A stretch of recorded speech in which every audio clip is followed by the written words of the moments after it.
Welcome to this edition of the Boon of Wireless podcast, coming to you always high above the streets of northern New Jersey at ANJ Media. Yes, New Jersey, where the Italian hot dog was invented. This dish consists of a hot dog topped with potatoes, peppers, and onions, all stuffed into a pizza roll. Sounds like this could seriously crush your New Year's resolution. Andrew, behind the glass, Happy New Year, Andrew.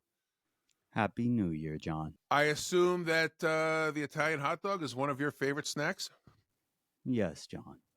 And how do you feel after eating one of those? Full. Okay, well, Andrew, it's great to be back in 2025 with almost our second year of the Boon of Wireless podcast. I am Jon Horovitz, founder and president of Atrium Unlimited Consulting, and your host for another year of the Boon of Wireless podcast. So first and foremost, I want to thank everybody out there for your tremendous support of the podcast in 2024. We launched 11 months ago in February and have produced over 25 episodes. Viewership and listeners continue to grow, and we've earned the title of the fastest growing podcast in the wireless industry. I think we might be the only one too. No, in all seriousness. We had a great year with the podcast, a lot of fun, a lot of great guests. We took it on the road at both the All Wireless and prepaid show in Las Vegas in August of last year, as well as Valencia, Spain for MVNO Nation Live this past November. Special thank you to all of our guests who continue to educate and enlighten our audience with their expert commentary and insightful discussions about the issues affecting the wireless industry. Big things are planned for the podcast in 2025, so please stay tuned. And if you haven't yet subscribed to our channels, please do. Remember, it is free. Okay, so 2024 has come to a close, and what a year it was for the wireless industry. Today, I thought we'd look back on some of the most impactful stories in the wireless space in 2024, but more importantly, look forward and ahead to what might be happening. What will be happening, I should say, in 2025. So I'm joined by a long-term wireless industry expert and president of the National Wireless Dealer Association, Adam Wolf. Adam, great to see you as always, and Happy New Year to you. Happy New Year, John. Thanks for having me. I'm eagerly awaiting my third-time jacket like they do on SNL. Well, we'll have to do 5 times, and depending on how today goes, we'll see if there'll be a number 4 or not. So Adam and NAWIDA are the only true advocacy group for the independent dealers here in the country, and his organization continues to grow, and your efforts have positively impacted a lot of policies that affect our dealer network out there. And as again, I say this all the time, and I've been saying it, I think, since the early 1990s, that the indirect distribution was built on the backs of the independent dealers. So thank you for NAWIDA and for all you do. So tell us a little bit about changes in NAWIDA and what you accomplished in 2024. Thanks. And always good to see you. Yeah, so, as you said, we've done a lot of good advocacy work.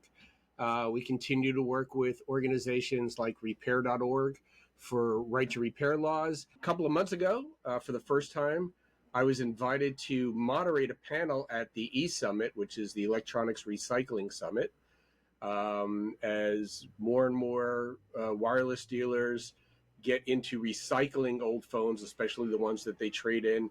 And, nobody wants these precious metals and other components just to end up in a landfill.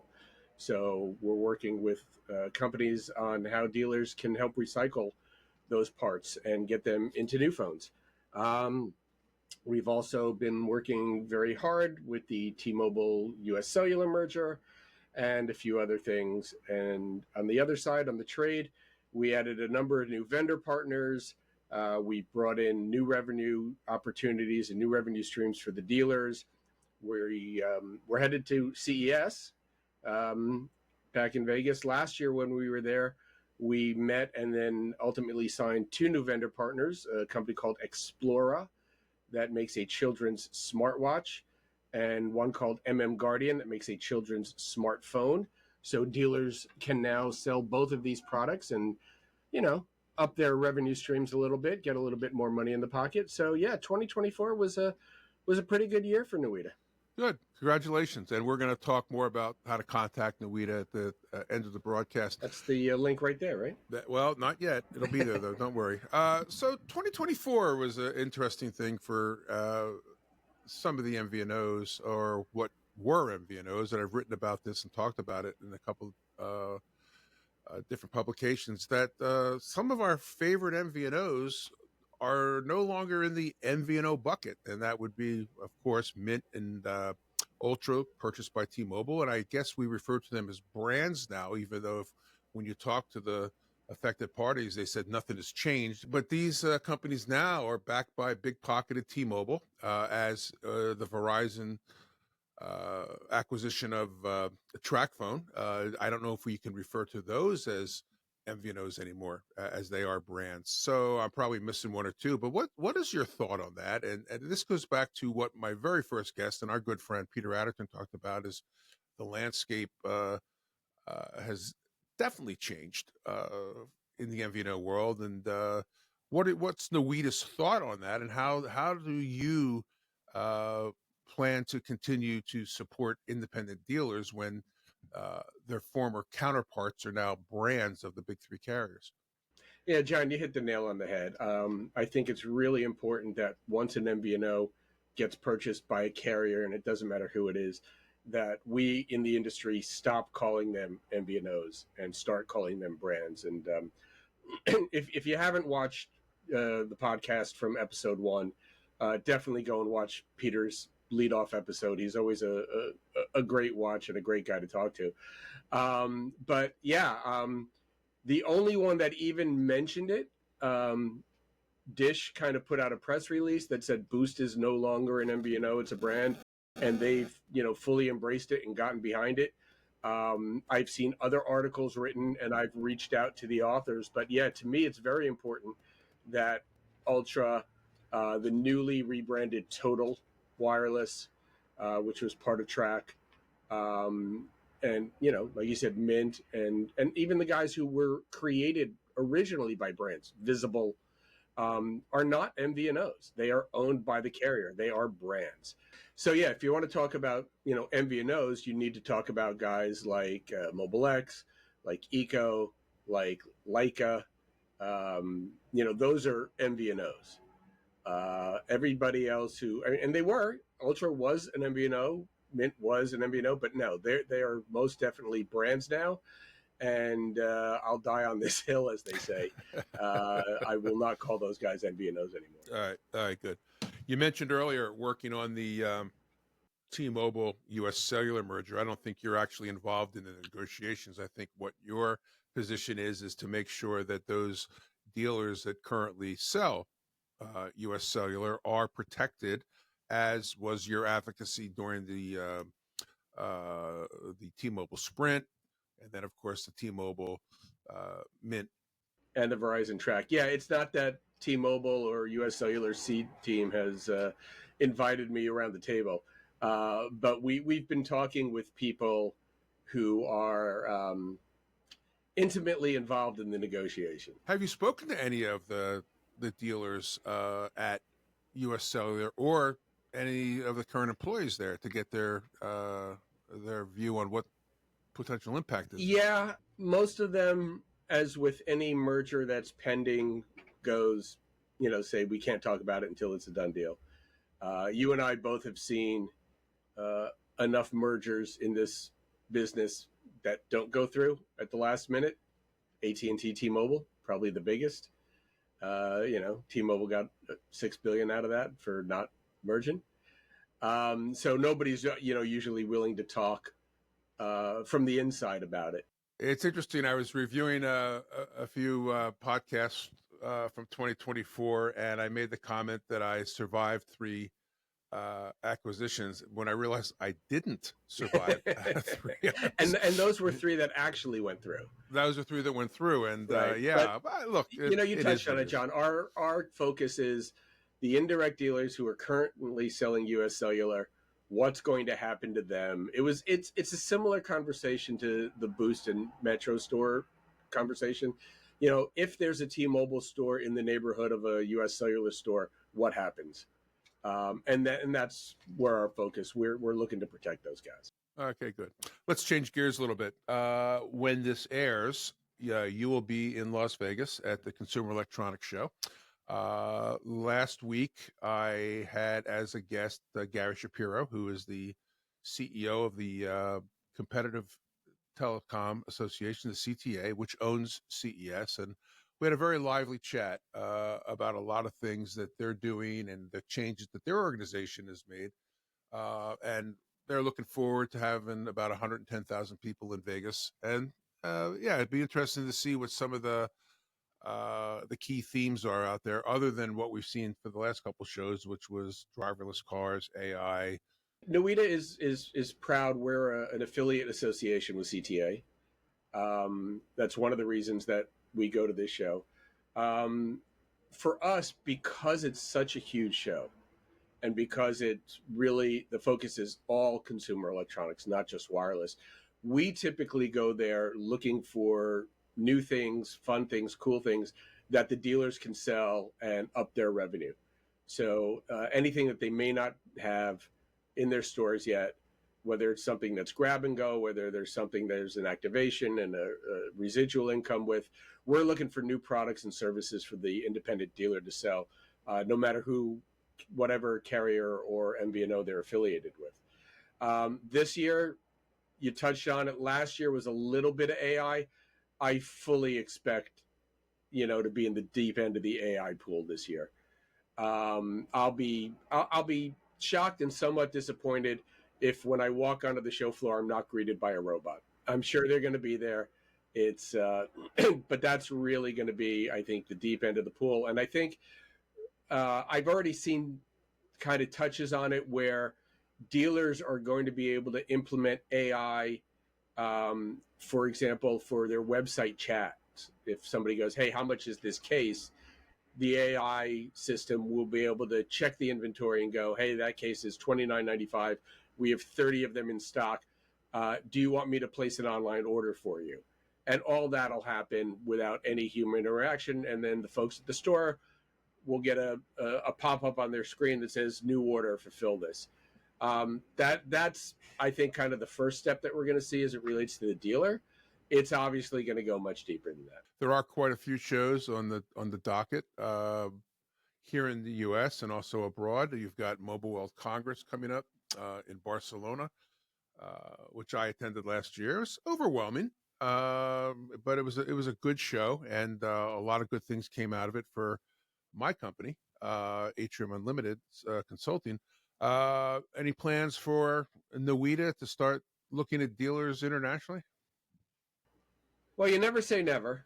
We're concentrating right now in the U.S. Like you said, all wireless and prepaid will be in August, so we'll be back in Vegas. Gadget repair is going to be in Miami this year in May. Your folks, I was going to speak MVNO about that. Nation is going to be doing their first U.S. show, also in May, also in Miami. So we're trying to figure out if we're going to one, both, if we're staying in Miami for half a month. We're playing around with the travel plans there. But don't know if we'll hit gold status on our preferred airline, but we might hit silver. Okay, very good. All right. Let's talk about some of the issues that are most likely going to be top of mind in 2025. And, we joke about 5G. Was it worth the hype? Did it deliver? And now we're starting to hear, and I'd be interested to talk to you when you get back from CES about 6G. We always joked about, 3-4 years ago that if I had a 5G phone and network and you didn't, that I could download my streaming movie 30 seconds quicker than you have. What is your opinion? Did 5G deliver? Well, let me take a half step back. So last year, I did go to a session at CES where there were a number of people involved in writing the standards for all the Gs. and they were already talking about 6G. And one of the engineers on the stage said confirmed what I've been saying for 3 years now. And you stole my line a little bit, but nobody cares if your movie downloads 30 seconds faster. 5G was built for private networks. It was built for remote surgery. It was built for self-driving buses.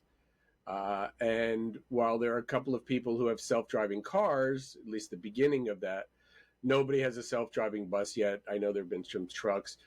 But that's what it was designed for.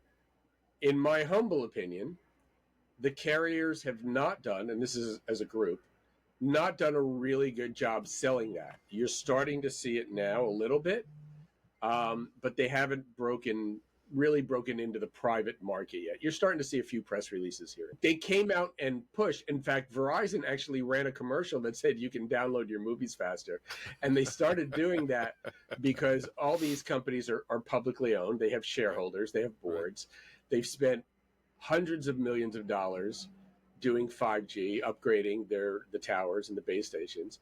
And their shareholders went, what's the return on this hundreds of millions of dollars? And they can't really show anything, so they started to kind of push it as a consumer thing. Dish Boost has an interesting value prop. They're building only 5G. They're building it what's called Open RAN, which is software. So when 6G comes along, and obviously this is an oversimplification, all they need to do is push a button and upload 6G software into their base stations, where everybody else has to pretty much visit every tower and do it. Which is why when you drive around, there are places there are towers that are still showing LTE. They're not even 5G yet. They haven't done it. So is 5G delivered on what it was supposed to do? No, not yet. Is 6G just gonna, are people gonna go, well, wait for 6G and not even do 5G? I don't know. I think you're a good 18 months before 6G launches, I'm guessing. Okay. I think that's a little aggressive. I've heard 24. I don't know what the numbers. I mean, they're already writing the specs. Yeah, and they've been doing that for a couple of years. Yeah. So they'll keep loading it out, but they haven't been able to break into these private network sales to the degree that they want to. And that's a challenge for the carriers to do in 25, is to get cities and large hospitals and whoever else. I think I saw a deal with the NFL that the Super Bowl is going to be on a private 5G network. So, yay, good. But that's what they need. You got to see more press releases like that. Well, you, like me, drive into New York City every now and then through the Lincoln Tunnel. And as you come around what's called the Helix, when you come into the tunnel, there's 3 billboards, one for each of the major carriers. One, that I can never get it straight. One has the largest 5G network. The other one has the fastest 5G network. And the third one covers more pops with 5G than anybody else. So I don't know if there is a demonstrable difference between the 5Gs from the 3 networks. Probably not. And being in the industry and not being able to correlate what tagline goes with what carrier is it doesn't. I'll tell you a really, really quick story. Back in the ancient days, I used to work for a company called Ericsson GE. Mm-hmm. And they made phones, they became Sony Ericsson and blah, blah, blah. And we had the smallest phone on the market. Motorola had the lightest phone on the market. And Motorola had the thinnest, and I think Nokia had the lightest. And we were doing an event. The three guys were working with the 3 companies, and a guy walked up to us. This was at, I'll give you a name, 47th Street Photo in New York City. Knew them well. Yep. And the 3 of us are behind a counter, each with phones. And a guy comes up and he goes, "Which you have the smallest phone?" And we went, "Depends how you define it." That's it. There you go. All right. Let's talk about the MVNO space. As we know, the MVNO growth is robust. It's healthy. More and more people are becoming MVNOs. One, it's supposedly easier with what's called the MVNO in a box, but there are still the traditional people that want to become fully licensed, and really have their ducks in line to become recognized as the carrier of record with the FCC. The business right now in the U.S., the MVNO business is worth about almost $14 billion, and that's going to grow, they say, in 5 years when, believe it or not, it's 2030, to about $30 billion. There's going to be a lot of different types of MVNOs out there, and I'd like to spend some time discussing with you, Adam, how will these new MVNOs compete? How will they be successful? I know that as we transition from our discussion from 5G, 6G to MVNOs, that I think a lot of the new players are going to be IoT focused, Internet of Things focused, machine to machine, AI learning, as you mentioned earlier. What's your thoughts on that? Have you seen any of the new type of MVNOs? I know that I was on a couple panels coming out of MVNO Nation in Valencia, and we talked about crypto type MVNOs and specific verticals. What's your thoughts on this? There is consistently around 170, 175 MVNOs in the U.S. Every time, it seems like every time one goes out of business, a new one pops up. John, you may have heard me say this before. If you're an MVNO or if you want to be an MVNO, you need two things: a distribution strategy and a differentiator. What makes you... I say the same things. What makes you different of the other 170 MVNOs out there? And we're starting to see that. And you kind of mentioned, you mentioned MVNO in a box, MVNO Lite. It goes by a couple of different names. Full disclosure, you and I have worked with a couple of these folks who, like you said, don't want to go through the filing hassle and the cost hassle. I mean, it's quite a bit of money to become, I call it a real boy Pinocchio MVNO. Plus the time. Yeah, time and money, absolutely. Yeah, I mean, there is an MVNO enabler out there that says there are many. It says you can get up and running in 14 minutes. We give them a hard time for making that statement. There's others that says we get you up in 10 days. A very I give them a hard time for that too. Aggregator that says we can get you 10 days, we can get you in 2 months. So and it's about a year if you go direct through a carrier. If you want to be a real boy MVNO. If you want to be an MVNO in a box, it's probably, to be quite honest with you, you could probably do it in 3 to 4 weeks. Yeah, well, yeah, right, okay. I mean, to be up, running, selling, going, tested, all done, like out the door. So to answer your question, people are creating niches. There have been some, I think it's FC Barcelona has created an MVNO in Spain for their fans. I believe they drop exclusive content. Iggy Azalea is doing Unreal Mobile.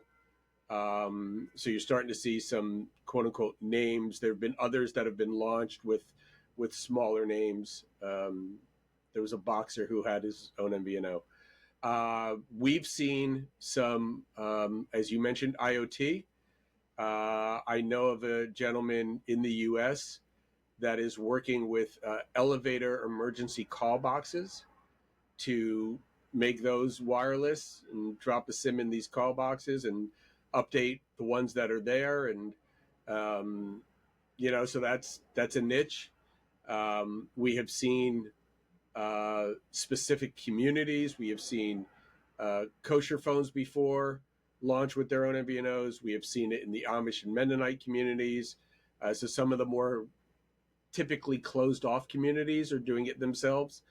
If you have something that's different, and in those cases, the product isn't different, it's the distribution.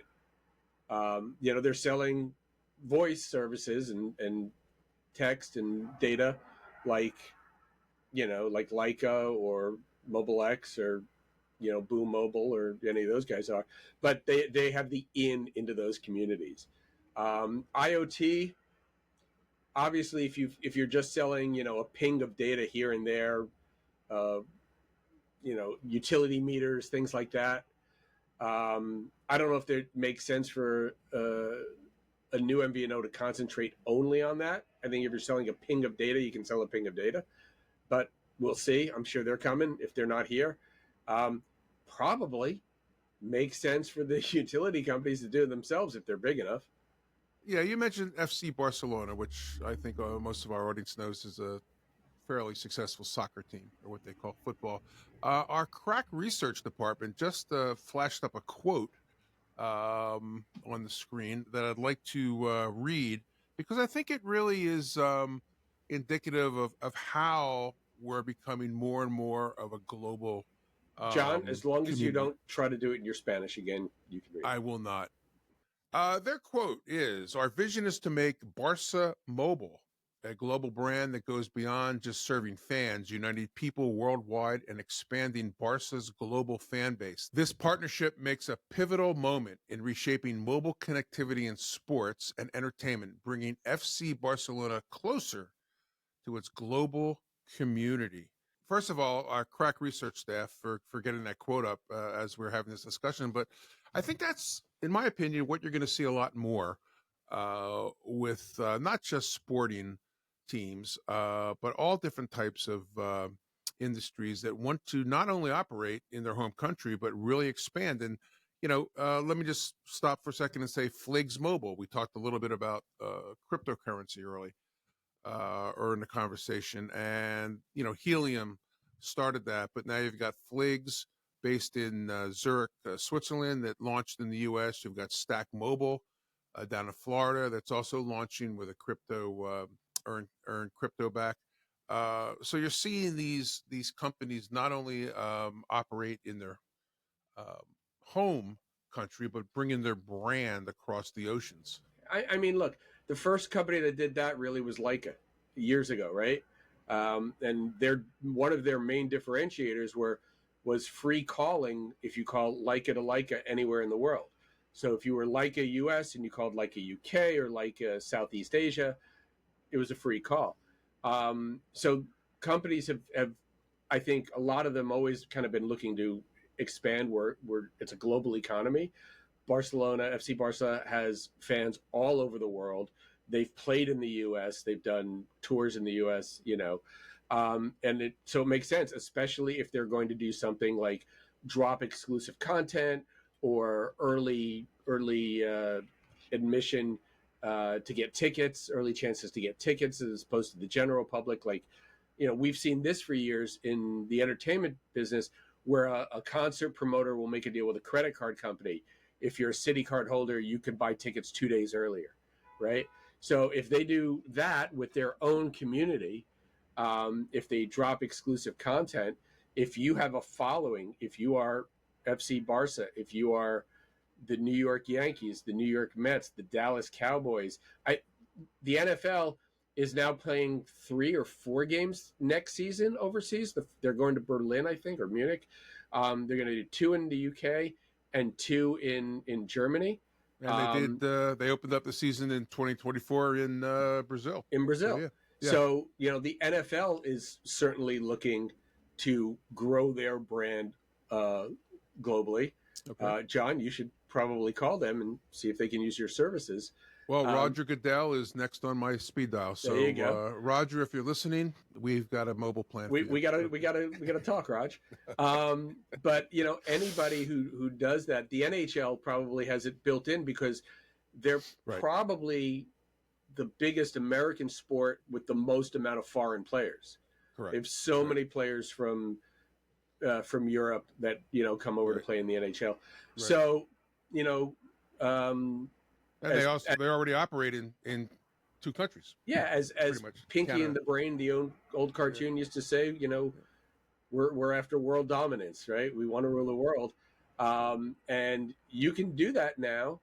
I know there are MVNOs. I won't mention them because I'm not sure if it's public knowledge yet, that are looking to expand their brand into other countries. Like I said, Leica's been doing it for years. So yeah, I think that's coming, where you're going to be able to have. I mean, T-Mobile obviously is owned by Deutsche Telekom, so they kind of started it too. But I think you're going to see more MVNOs as the back end software gets better. make deals overseas. So, we work with a company called CMO, which is a global portable hotspot. And I think I've talked to you about this. I was in Europe in May, never took my phone off airplane mode, and had full voice coverage, full data coverage in 2 different countries, in England and in France. So as it gets easier for the systems to work, John, you were there. I was there when roaming access numbers went away, Right. where I didn't have to know John was in Philadelphia before I called him. I can now just call John, and he's anywhere in the world, and his phone's going to ring.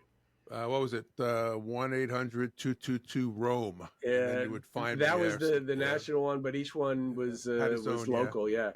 Those were the days. And then a gentleman who was not mentioned much anymore. Our good Craig friend McCaw. Craig McCaw came with SS7. Yeah, he said, I envision a day where you step off a plane and your phone connects to the network. They don't even know where you are. Craig's case, it was his private plane, but it worked. Hey, I want to wrap up with one last subject, and you mentioned it earlier. That was, I think we share the copyright rights to this. You probably have 51%, me 49. That's the differentiator. I took your full disclosure. I took your comment about having a differentiator and kind of made it my own. So that'll be 1995, John. 1995 is in the mail. But you have to have a differentiator, as you said earlier. Why are you going to leave Verizon or Ultra or Mint or to come to John's MVNO? Yeah. And I think, as I've mentioned many times on this this platform, that the carriers don't want a Me Too. They don't want someone to come in as an MVNO and compete on price. And that's why you're seeing things like crypto and FC Barcelona and the different things. I'm working with a company now that's got a really unique differentiator. And I full disclosure, I do work with them and working to get them launched in the next, week or 2 or 2 weeks, 3 weeks. New York Mobile. I have seen their social ads. Yeah, the social media, and they're going to be the first MVNO where you can actually choose your own number. We call them vanity numbers or personalized numbers, and you'll be able to select all over the country. I mean, based in New York, but built for the country.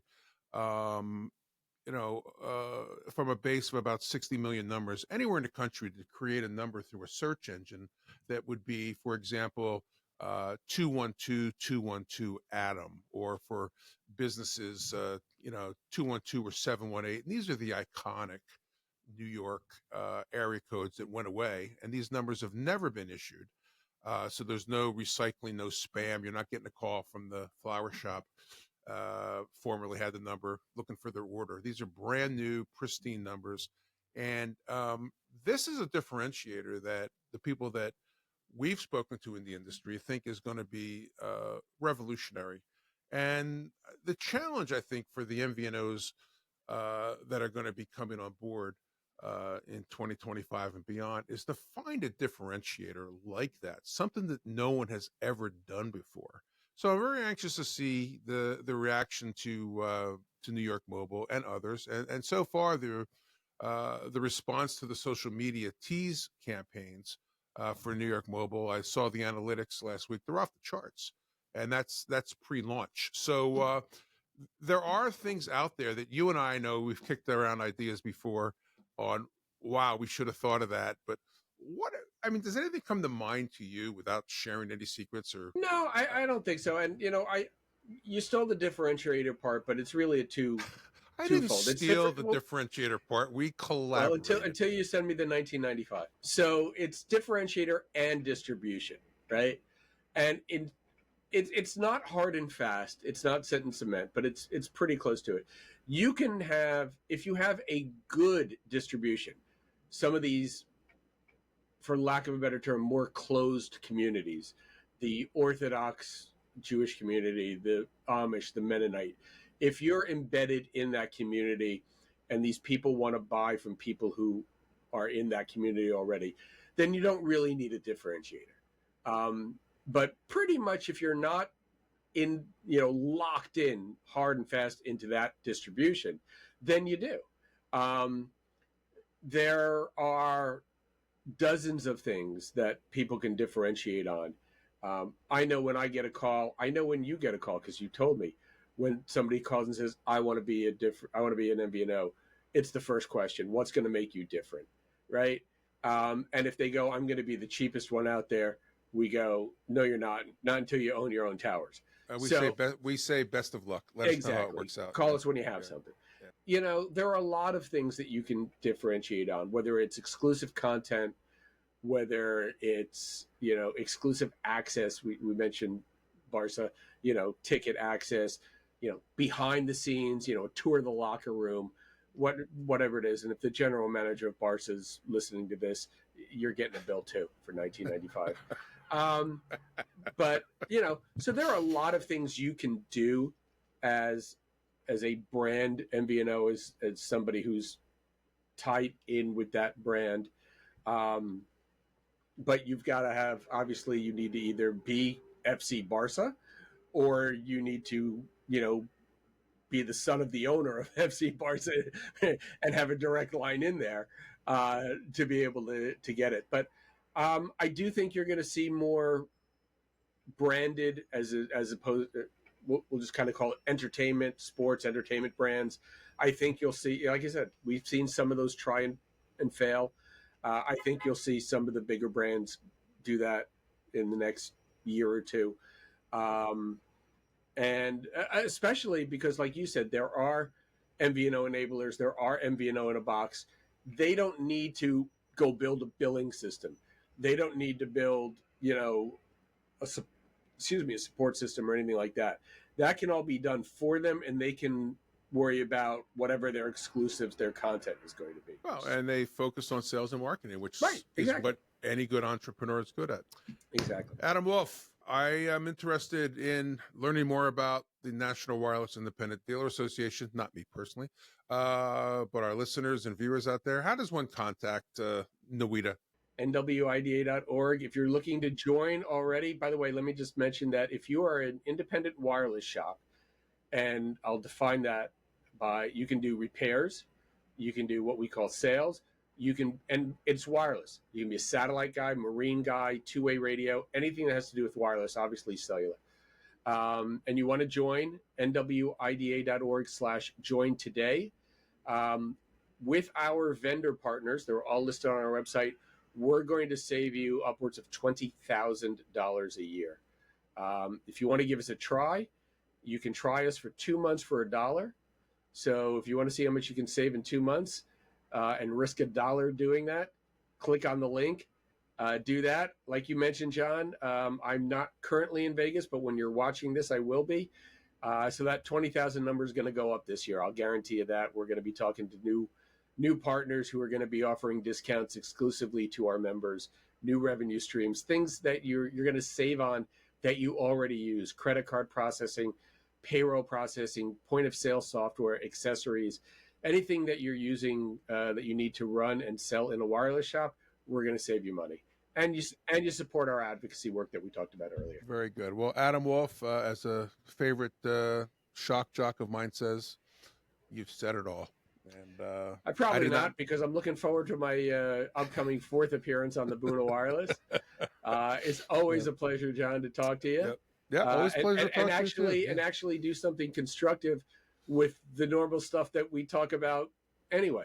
Right. We said, why didn't we think about that? And what a great idea. So, this way we can share our knowledge and our expertise. You know, you've been doing this, I think this is your 35th year?